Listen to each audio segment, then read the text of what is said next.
I think it's great that you ask about tone, because when someone is coming to you after a traumatic event like a sexual assault, it's good to keep a calm tone.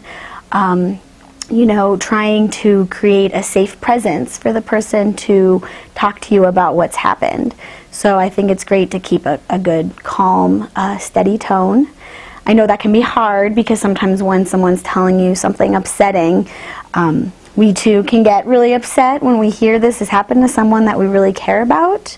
So it's important to keep a calm tone when with that person, but also it's great to find your own support so you can express how you feel after hearing what has happened to your friend.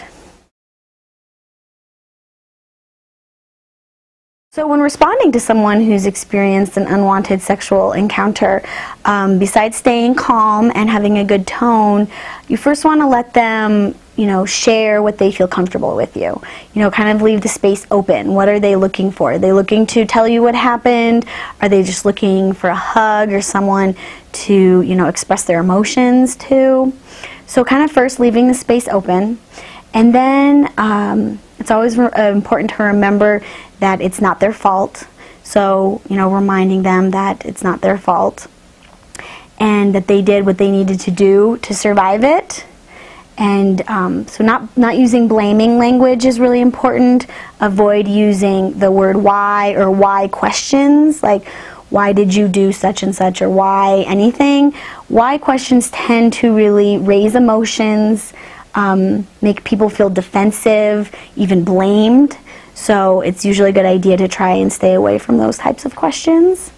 Also, don't get too much details if they're not ready to share. Sometimes you want to know a lot as a friend of what happened, but, you know, kind of again, leave the space open. Let the person lead the discussion and let them lead what they want. Give them their options for resources and choices, letting them know that they could go talk to a confidential person in the Office of Victim Assistance that were trained counselors and advocates to respond to people who've experienced that, letting them know that you support whatever decision they want.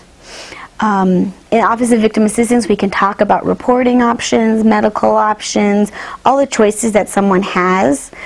I find it to be really common that friends usually really want to make a person press charges or get the bad person who did this.